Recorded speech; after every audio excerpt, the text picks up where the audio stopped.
ได้โรงแรมมาในราคาที่ถูกมากๆ 9,100 บาทนั่นคือราคารวมทั้งหมดนี่คือวิวค่ะจากห้องของเรานั่นเองการมาภูเก็ตเราจะต้องตรวจทั้งหมด3 รอบด้วยกันค่ะอ๋อ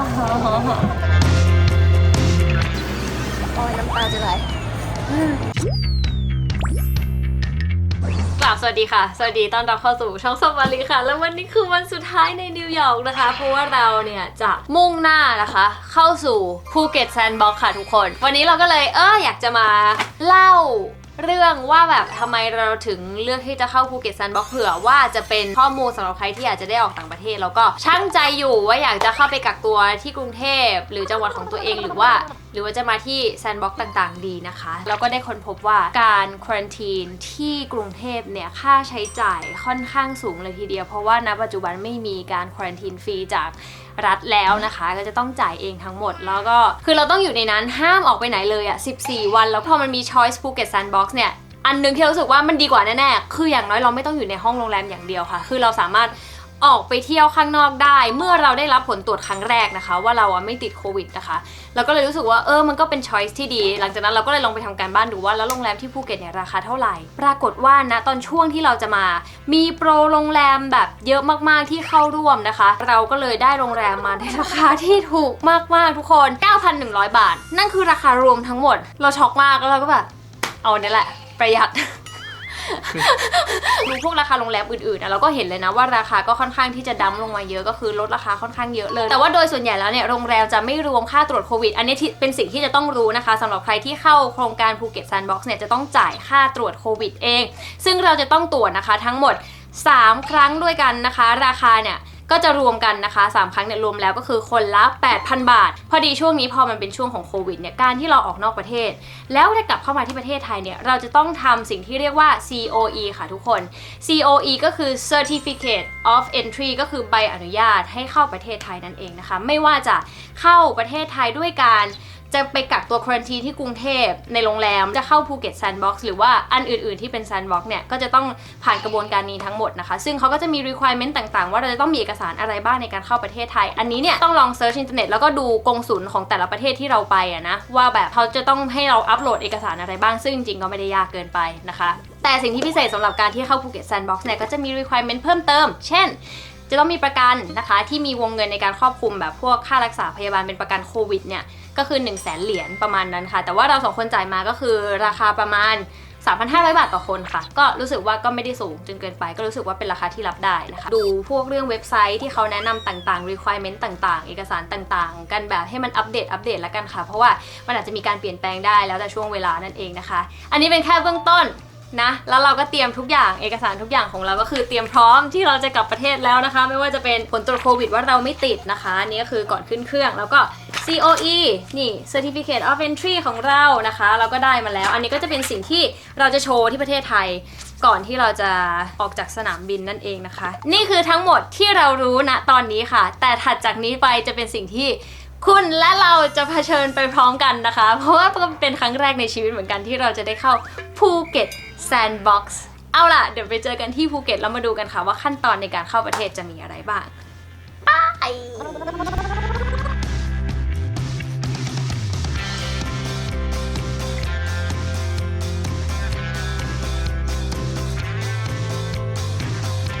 ถึงภูเก็ตแล้วนะคะทุกคนวันนี้เราก็ผ่านตม.มาแล้วเรียบร้อยได้กระเป๋ามาแล้วเรียบร้อยเราก็กำลังรอที่จะไปตรวจโควิดครั้งแรกนะคะซึ่งการมาภูเก็ตเราจะต้องตรวจทั้งหมด3 รอบด้วยกันค่ะเข้าไปตรวจโควิดแล้วครับเราก็จะได้สิ่งนี้มาเราก็จะเอาไปตรวจโควิดตรงนู้นกันค่ะตรวจโควิดแน่นอนตื่นเต้นนะนิดนึงเพราะว่าที่อเมริกาเวลาเขาตรวจเขาแยงไม่ลึกเลยแบบอยู่แค่แบบผิวๆข้างนอกไทยเราจะบอกว่าสวอปเข้าไปค่อนข้างลึกทีเดียวอันนี้รถที่เราจะตรวจกันค่ะทุกคนนะครับอยู่นิ่งๆนะครับโอเคถึงแล้วโอเคเสร็จแล้วครับขอบคุณค่ะ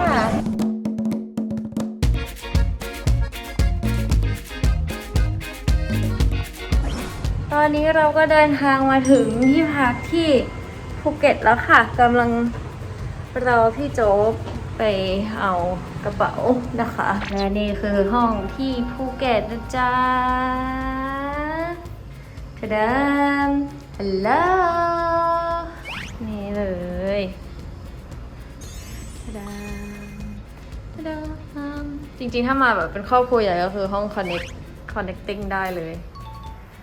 ก็เห็นวิวทะเลตรงนู้นล่ะเธอทะเลพามก็จะว่าเหนื่อยไหมในการเดินทางเหนื่อยไหมคะ ก็ไม่ได้เหนื่อย ไม่ได้เหนื่อยมากนะก็นอน ใช่คือรอบนี้รู้สึกเหมือนสบายกว่ารอบขาไป ม รู้สึกว่ารอบแรกจากอเมริกามาดูไบก็นอนหลับรอบที่มาจากดูไบมานี้ก็นั่งดูหนังเพลินๆแป๊บเดียวก็ถึง ฉันหลับ2 เที่ยวบินแบบหลับเป็นตายทั้ง2 เที่ยวบินเลยจ้าแต่ว่าไม่รู้สิด้วยความเหมือนเรารู้ว่าเข้าประเทศไทยมั้งเลยอาจจะมีความรู้สึกว่าไม่ค่อยเครียดมากกว่าแบบเท่ากับตอนเข้าอเมริกาเพราะเหมือนเราไปต่างแดนอะไรเงี้ยเราก็จะต้องแบบว่าเตรียมตัวค่อนข้างเยอะ พอเป็นประเทศเราปุ๊บเราถือพาสปอร์ตเมืองไทยอ่ะ มันสบายอยู่แล้วอินดิเคชันเขาจะไม่ถามเราว่าเอาเงินมาเท่าไหร่เข้ายังไงมาทำไมทำไมมันจะไม่มีคำถาม จะไม่ได้ขนาดนั้นนะคะ เราจะมาอธิบายเรื่องของการเข้าประเทศแบบคร่าวๆแม้ว่าเมื่อกี้เราผ่านอะไรมาบ้างเพราะมันถ่ายไม่ได้ทุกอย่างนะคะตะกี้ก็คือพอเราลงเครื่องมาปุ๊บเนี่ยก็คือแล้วที่เราแบบว่าได้ถ่ายแบบนิดนึงก็คือจะเป็นแบบว่าบรรดาเก้าอี้วางเรียงรายให้ทุกคนก็คือเดินลงมาจากเครื่องแล้วก็นั่งเรียงตามแถวเตรียมเอกสารจะมีเจ้าหน้าที่นะคะเขาก็จะมาช่วยเราดูเอกสารค่ะว่าเราเอกสารครบไหมแบบขาดอะไรบ้างเขาก็จะบอกแบบว่าเฮ้ยอันนี้ต้องปริ้นออกมาเป็นใบแต่ว่าอันนี้เนี่ยสามารถให้แบบดูแค่ในมือถือก็ได้อะไรเงี้ยค่ะเพราะเราจะเตรียมเอกสารเขาก็จะมาผูกแอปค่ะก็จะมีแอปหมอชนะเข้ากับชบา ID นะคะเพราะว่าการที่เราจะเข้าภูเก็ตแซนด์บ็อกซ์ได้เนี่ยเราจะต้องจองโรงแรมที่เข้า SHA Plus นะคะเป็นโครงการของ Sandbox แล้วก็ผูกทุกอย่างเสร็จปุ๊บเราก็เดินไปเหมือนแบบยื่นเอกสาร2 จุดด้วยกันจุดแรกก็จะเป็นเขาเขียนว่าด่านควบคุมโรคนะคะเสร็จแล้วเราก็จะเข้าที่ตม.นะคือจุดที่2พอตม.เสร็จปุ๊บเราก็จะลงไปเอากระเป๋าเสร็จก็จะไปทำเรื่องที่ว่ารอตรวจโควิดค่ะเขาก็จะมีไอ้ที่เป็นเขาเรียกอะไรนะหลอดตรวจที่แบบเตรียมไว้มีชื่อเราแปะทุกอย่างแล้วเราก็เข้าไปตรวจโควิดตรวจเสร็จปุ๊บเนี่ย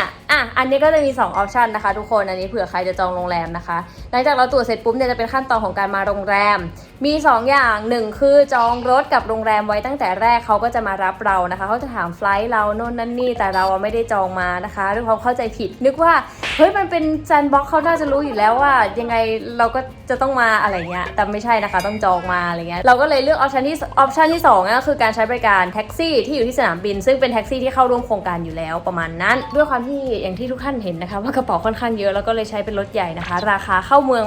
มาถึงโรงแรมเราอยู่แถวป่าตองนะคะก็ราคา 1,120 บาทนะคะซึ่งราคาก็จะแล้วแต่ระยะทางแล้วแต่สถานที่แล้วก็แล้วแต่ขนาดรถที่เราใช้มาที่เดียวกันกับเราเราเป็นแค่รถเก๋งขนาดเล็กก็แค่620 บาทนะคะมันค่อนข้างไกลแต่ว่าเอาจริงๆภูเก็ตทุกที่ไกลหมดนะคะถ้าเกิดใครเคยมาจะรู้นะมันจะแบบป่าเขาขึ้นเขาลงห้วยค่อนข้างเยอะค่ะหลังจากที่เราตรวจแล้วเรียบร้อยนี่มีสติ๊กเกอร์นะคะที่บอกว่าเรา ผ่านการตรวจแล้วเรียบร้อยเนี่ยเราก็จะต้องรอผลตรวจค่ะประมาณ 6-10 ชั่วโมง 6-10 ชั่วโมงนี้ห้ามออกจากโรงแรมค่ะให้อยู่แต่ในโรงแรมเท่านั้นจนกว่าผลตรวจจะออกถ้าออกมาปุ๊บว่าเราไม่ติดโควิดเราก็จะสามารถออกไปเที่ยว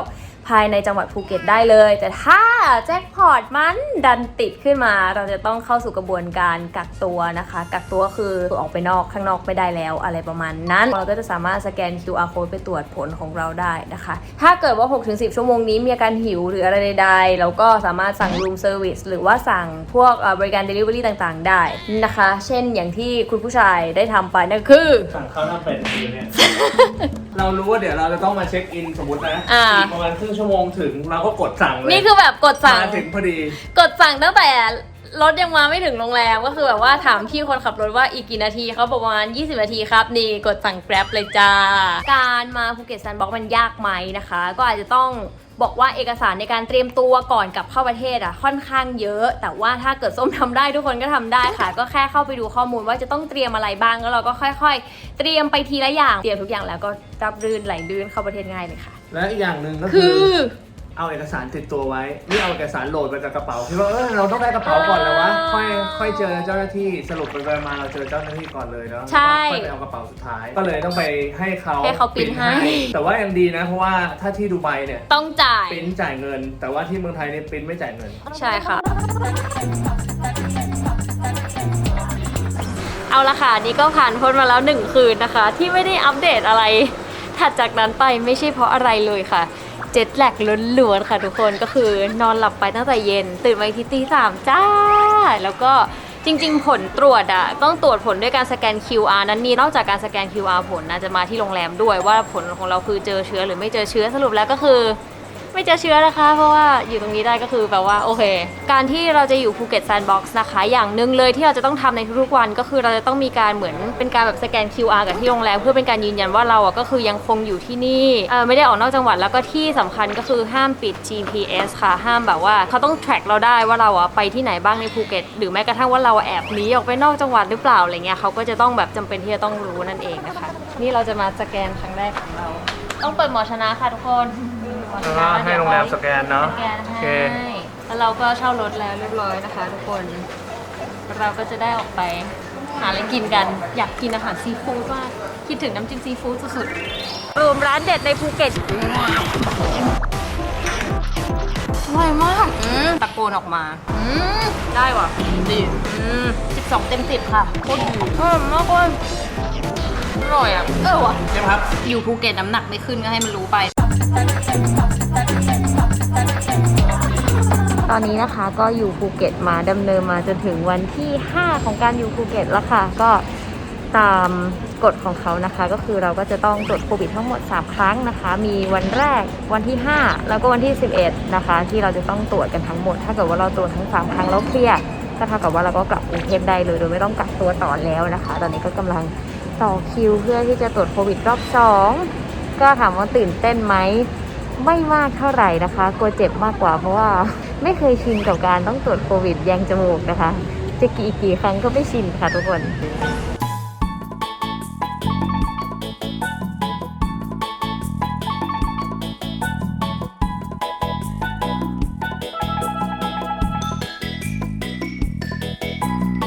น้ำตา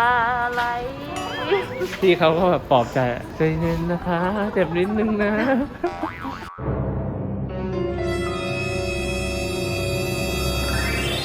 เรื่องมันเป็นอย่างนี้ค่ะคุณผู้ชมคะจากที่เราเนี่ยนะคะจองห้องไปเนาะ14 วัน 9,100 บาทไปมานอนไปทั้งหมดนะคะ4 คืนแล้วยังไงคะอยากเปลี่ยนบรรยากาศค่ะทุกคนก็เลยตัดสินใจกันว่า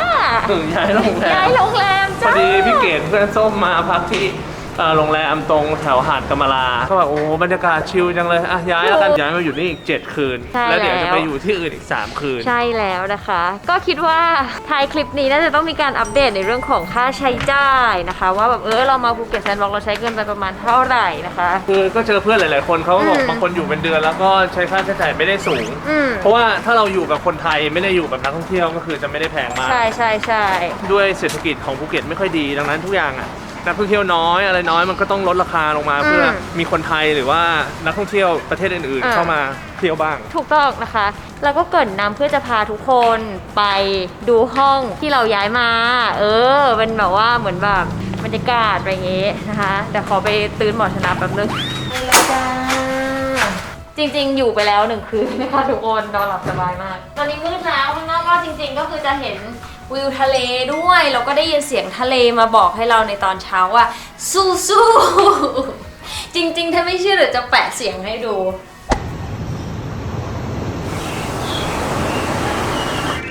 เห็นไหมทะเลบอกว่าสู้ๆนะก็จริงๆแล้วในเรื่องของช้อยส์โรงแรมเราสามารถที่จะเลือกตามใจได้เลยค่ะอยากพักหรูก็เลือกหรูอยากพักแบบไม่รู้มากก็เลือกแบบนั้นอะไรเงี้ยคือเราสามารถจำกัดบัดเจ็ตของเราได้เลยถ้าคิดจากราคาปกติของแต่ละที่เขาดั้มราคาลงมาค่อนข้างเยอะเลยโดยเฉพาะถ้าเกิดอยู่แบบแซนด์บ็อกซ์ก็คือเห็นหลากหลายโรงแรมเขาก็จะมีแพ็กเกจ14 วันกับแพ็กเกจ7 วันอย่างโรงแรมเนี้ยเราก็เลือกแพ็กเกจ7 วันก็เลยได้ราคาที่โอเคเลยนะไม่ถือว่าไม่แพงถ้าเทียบกับคุณภาพของโรงแรมเขาอยู่แล้วอะไรอย่างเงี้ยตอนนี้ก็ขออนุญาตพักผ่อนนะคะว่าใช้ชีวิตมาทั้งวันแล้วไปเที่ยวมาทั้งวันเลย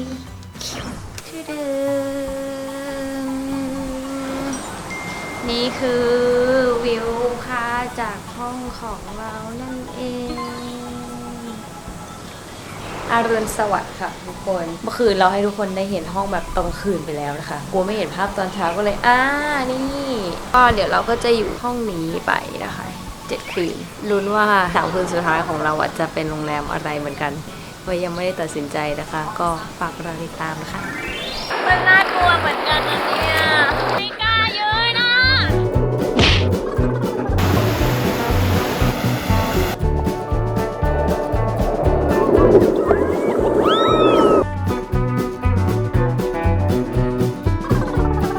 อีกครั้งแล้วสินะที่ฉันจะต้องโยกย้ายนะคะทุกคนก็คือได้เวลาเปลี่ยนโรงแรมนะคะนี่วิธีการถ่ายบล็อกแบบใหม่คุยกับทุกคนในกล้องยังไงคะคุณพร้อมไหม เราอยู่ที่นี่มา7 วันแล้วไงเพราะเพื่อนๆก็แนะนำว่าเฮ้ยโรงแรมแถวนี้ก็ดีอีกก็เลยจะลองเปลี่ยนหาดดู ใช่ก็เรียกว่าการเปลี่ยนโรงแรมรอบนี้ยังไม่เห็นแต่ว่าไปได้เห็นกับตารอบนี้พร้อมกับของ ถ้าไม่ถูกใจอาจจะได้วนตระเวนหาขนกระเป๋าไปอย่างเยอะนี่กี่ใบ1 2 3 4 5 6กระเป๋ากีตาร์อีก1ฮัลโหลเยอะมากเลยมีนี่อีกและมีในรถอีกจ้าทุกคนเพราะฉะนั้นนะคะป่ะไปด้วยกันย้ายมาแล้วค่ะเรียบร้อยเหนื่อยมากเลยจำไม่ได้ว่าเราได้พูดไปไหมแต่ว่าพูดย้ำอีกทีนึงแล้วกันว่าการจะย้ายโรงแรมในแต่ละที่เราจะต้องมีการย้ายชบา ID นะคะก็คือจะต้องให้โรงแรมใหม่กับโรงแรมเก่าเนี่ยเขาคุยกันส่วนใหญ่ก็จะให้โรงแรมใหม่ที่เราย้ายโทรกลับไปที่โรงแรมเก่าเพื่อแจ้งว่าเราย้ายมาอยู่โรงแรมนี้นะเพื่อที่ชบา ID เนี่ยมันจะลิงก์กันเพราะว่ามันจะต้องเหมือนบวกกันให้ครบ14 วันแล้วโรงแรมที่สุดท้ายเขาจะต้องทำ release form ให้เราถ้าเราไม่มีเราจะออกจากจังหวัดไม่ได้นะคะจะบินออกก็ไม่ได้หรือว่าจะขับรถออกก็ไม่ได้นะคะเพราะฉะนั้นต้องมี release form เนี้ยก่อนที่จะกลับกรุงเทพได้นั่นเองเพราะฉะนั้นก็อย่าลืมแจ้งเรื่องของแบบชบา ID ต่างๆด้วยนะคะห้องวันนี้ดูเล็กกว่าเดิมนิดนึงแต่ราคาก็ถูกลงด้วยนะคะแต่เขาบอกว่าอาหารที่นี่อร่อยก็จะลองดูห้องก็ประมาณนี้ค่ะพี่โจ้ค่าทัวร์ค่ะแล้วก็ห้องน้ำโอเคเลยห้องน้ำใหญ่อยู่นะซึ่งก็ใกล้แล้วค่ะใกล้จะหมดทริปแล้วเพราะฉะนั้นก็ใกล้ที่เราจะได้มาสรุปราคากันแล้วค่ะว่าทั้งหมดที่เราใช้ไปประมาณเท่าไหร่นะคะเดี๋ยวจะมาสรุปให้นะ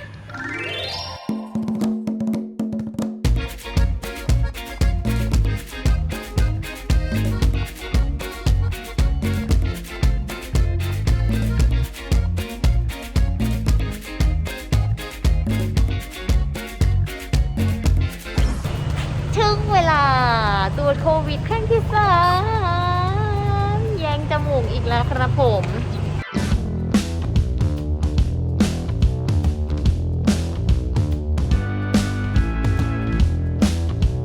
โอ้ยน้ำตาจะไหล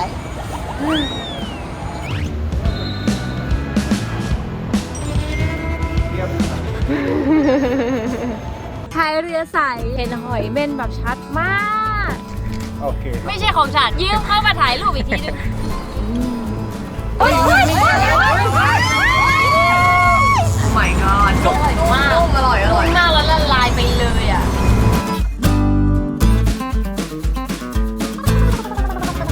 ตอนนี้อยู่สนามบินแล้วค่ะก็คือ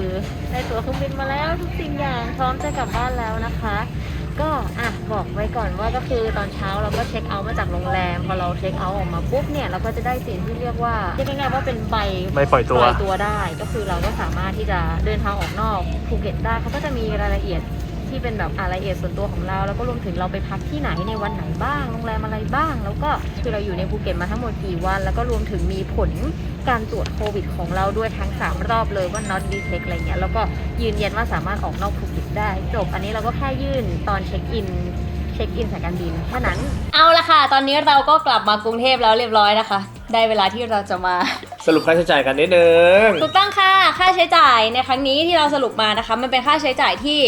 ใช้คำว่าเฉพาะเป็นค่าใช้จ่ายที่จำเป็นละกันเรียกว่าเหมือนแบบปัจจัย4ประมาณนั้นเราขออนุญาตไม่รวมพวกกิจกรรมที่เราไปทำเช่นเล่นเซิร์ฟขึ้นเรือจะขอเป็นแค่แบบสิ่งที่จำเป็นเช่นค่ารถ